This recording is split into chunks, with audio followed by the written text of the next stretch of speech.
Hello everyone, welcome to my lesson. First, watch the video.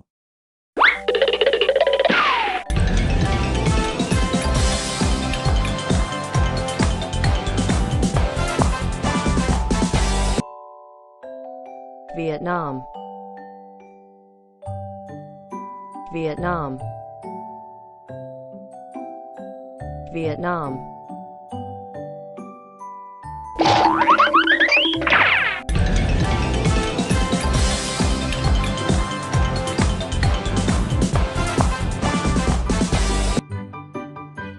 Thailand, Thailand, Thailand.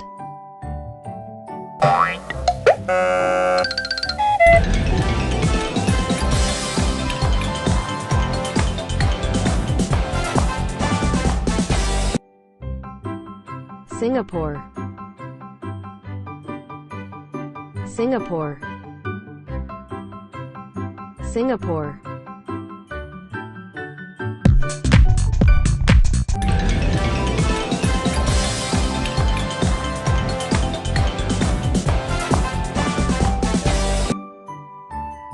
Brunei, Brunei, Brunei.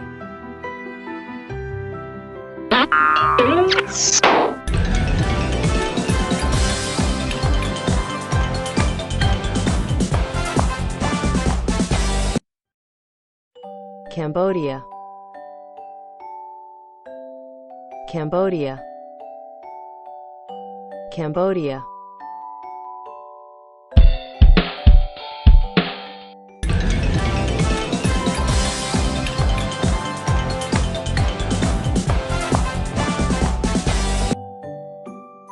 Indonesia,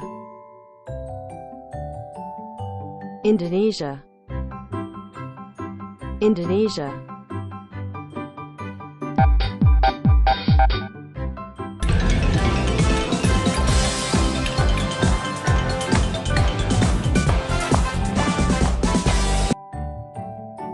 Laos, Laos, Laos.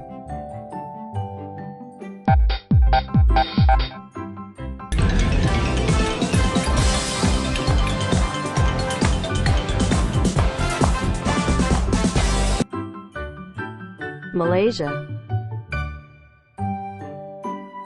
Malaysia, Malaysia.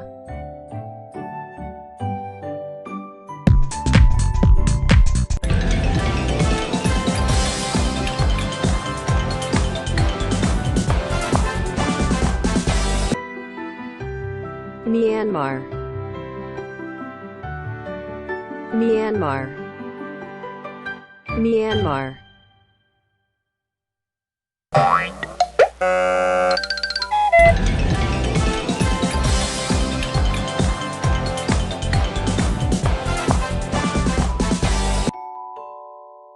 Philippines,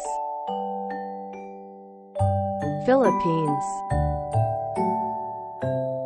Philippines.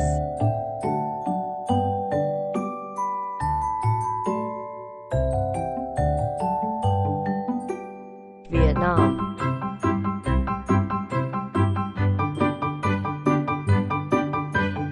Thailand,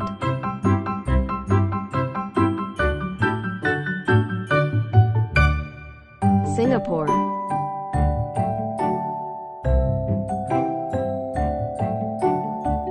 Brunei,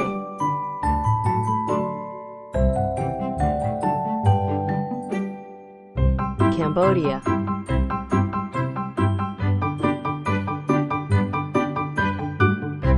Indonesia,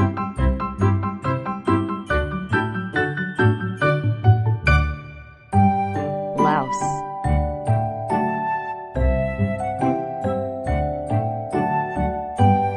Malaysia,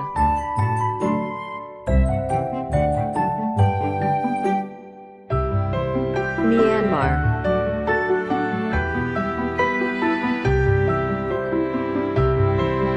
Philippines. 아주 뭐해? 언니, 어디서?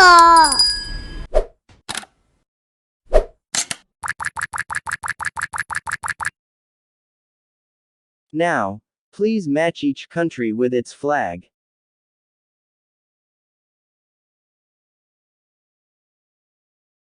Today, we will continue Unit 5 with lesson language. First, vocabulary. 1. Complete the sentences 1 to 6 using the words in the box.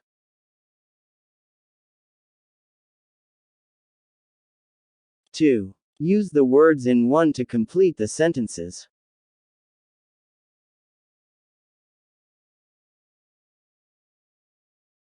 Let's come to pronunciation, intonation. Let's watch a video. Hello everybody, this is our speaking lesson. Come on. Today we are learning about intonation. Do you know what intonation is and why it is important? Yes? No? Let's check. Intonation is the rise and fall of the voice in speech and is necessary in communication. Correct use of intonation helps us to understand the message, but incorrect use of intonation can confuse the listener.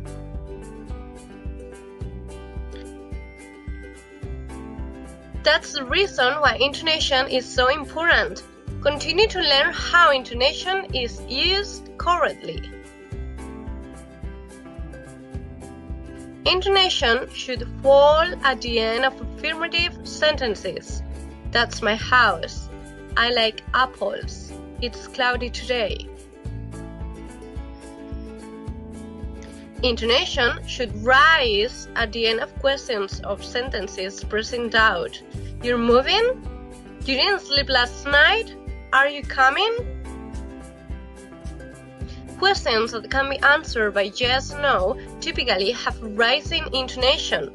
Have you done your homework? Is it your pencil? Are you a new student?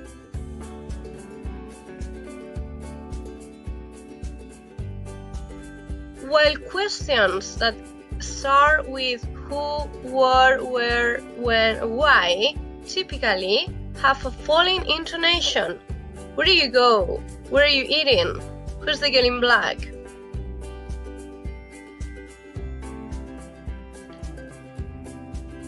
Remember, there are two types of intonation, falling and rising. Falling for affirmative sentences and double-H questions, and rising for interrogative sentences and yes/no questions. That's all for today, kids. Make me questions if you have doubt. You can read again and take some notes.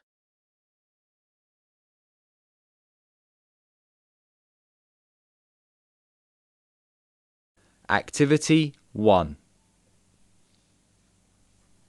Listen and repeat. 1.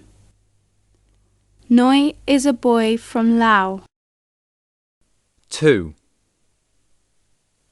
Is Noon a girl from Thailand? 3. Hanoi is Vietnam's capital city. 4. Is Ho Chi Minh City the largest city in Vietnam? 5. Vietnam gained its independence in 1945. 6. Was ASEAN formed on the 8th of August 1967?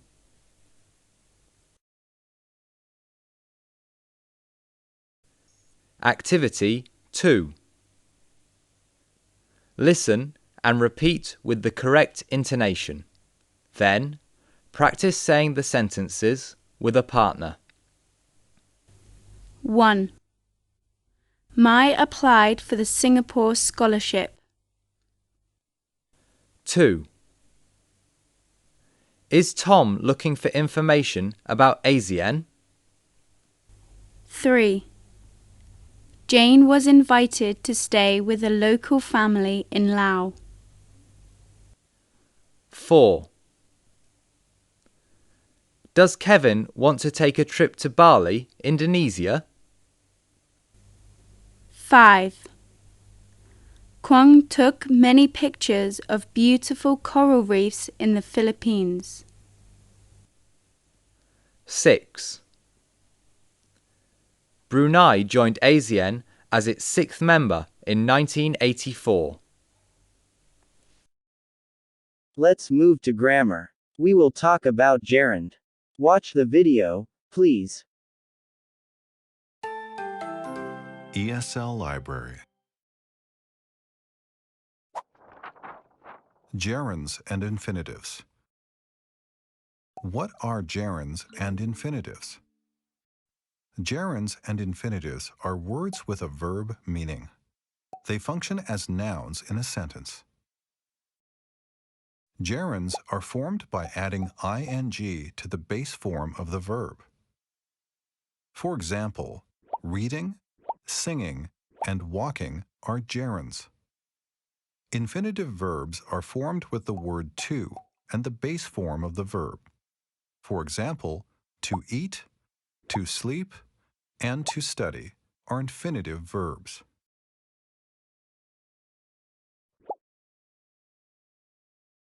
The basic sentence pattern in English is subject, verb, object. Subjects and objects are usually nouns, but gerunds and infinitives can also function as the subject or object of a sentence. For example, in the sentence, snowboarding is her favorite sport, the gerund snowboarding is the subject of the sentence. In the sentence, he likes reading, the gerund reading is the object of the sentence. In the sentence, they need to study, the infinitive to study is the object of the sentence. How do we know when to use gerunds and infinitives in English? There are 3 basic rules for gerunds in English. There are also 3 basic rules for infinitives in English. Some verbs are always followed by a gerund. Common verbs followed by a gerund are consider, discuss, enjoy, finish, keep, practice, quit, recommend, and suggest. For example, they discussed having a party this weekend. He keeps forgetting to text me. Other verbs are always followed by an infinitive. Common verbs followed by an infinitive are agree, decide, hope, learn, need, offer, plan, promise, and want. For example, she decided to apply for a new job. They offered to help her move. There are a few verbs that can be followed by either a gerund or an infinitive with no difference in meaning. Common verbs followed by a gerund or infinitive are begin, continue, hate, like, love, prefer, and start. For example, I like listening to music, or I like to listen to music. Let's continue talking about this, or let's continue to talk about this. The subject of a sentence is usually a gerund. For example, gardening is my favorite hobby. Meeting new people isn't always easy. After an adjective, we usually use an infinitive verb. For example, I was sad to see my test score. Is it difficult to make a cake? After a preposition, we usually use a gerund. For example, I thought about taking piano lessons. Did you plan on calling me back? After a noun or pronoun, we almost always use an infinitive verb. For example, the librarian told the students to be quiet. We asked them to go to the beach with us.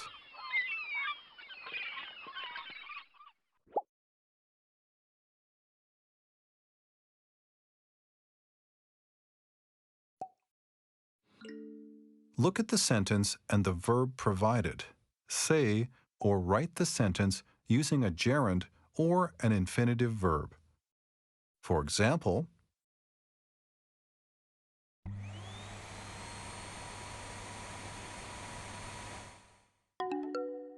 call me when you finish cleaning. Now you try.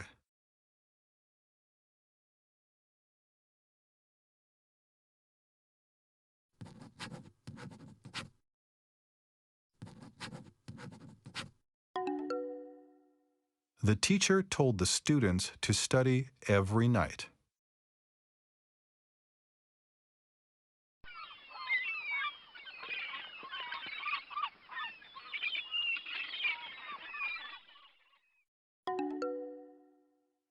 He promised to take his sister to the beach.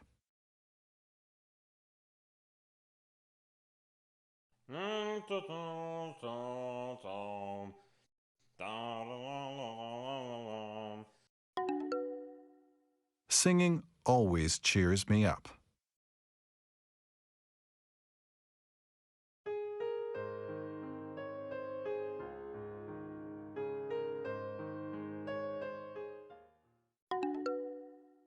They considered moving to a new city.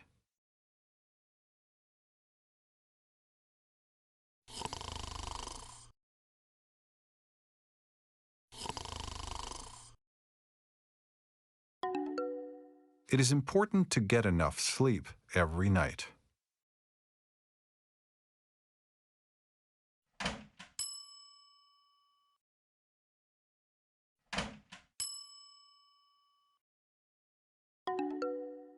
We talked about starting our own business.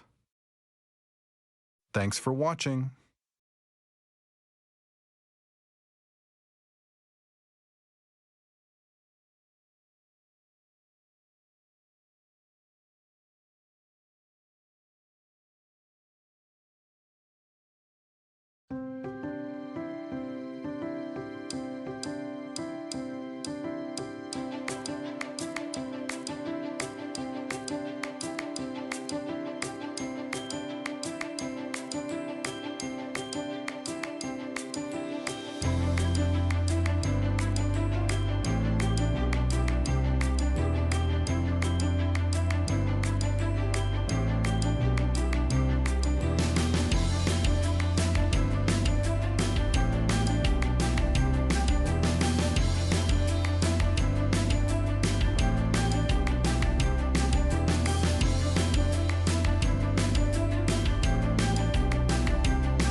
Let's do exercise 1. Choose the correct gerund, the ing form, to fill each gap.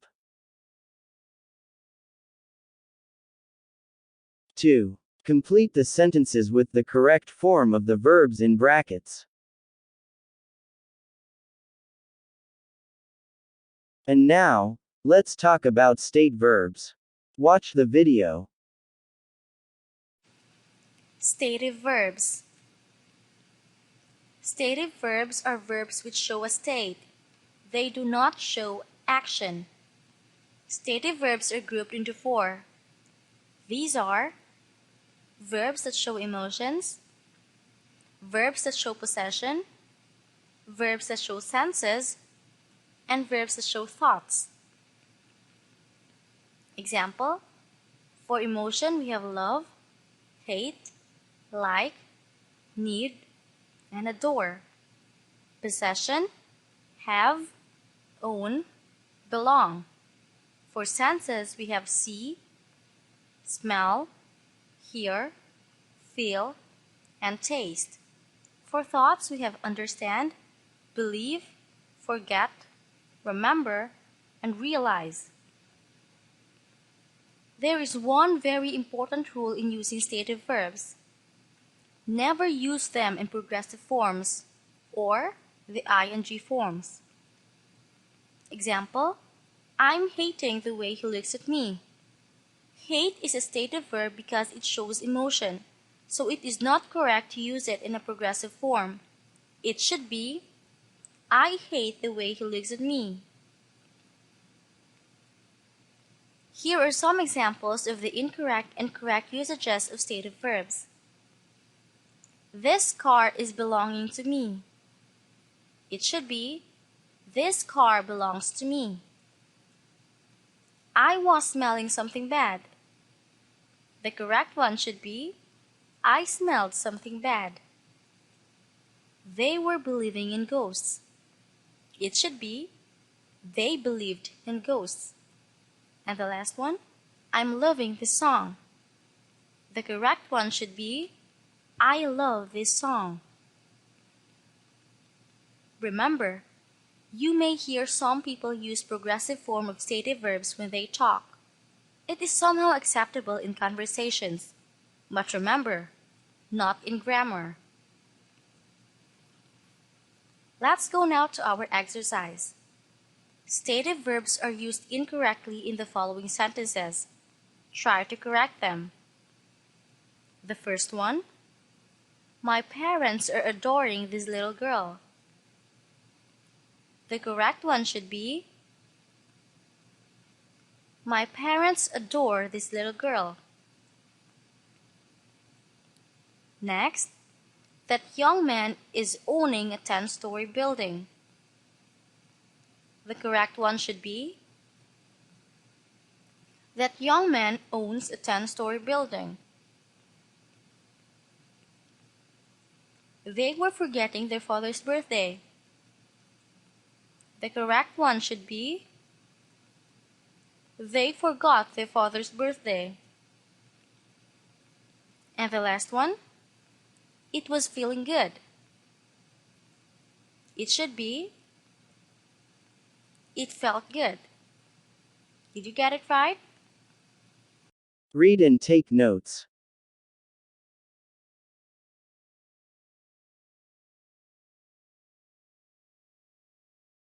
Exercise 3. Choose the correct answers in brackets to complete the sentences.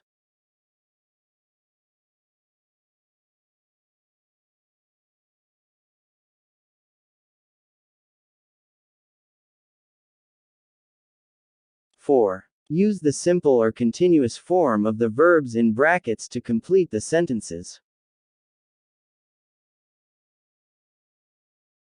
Thank you, and goodbye.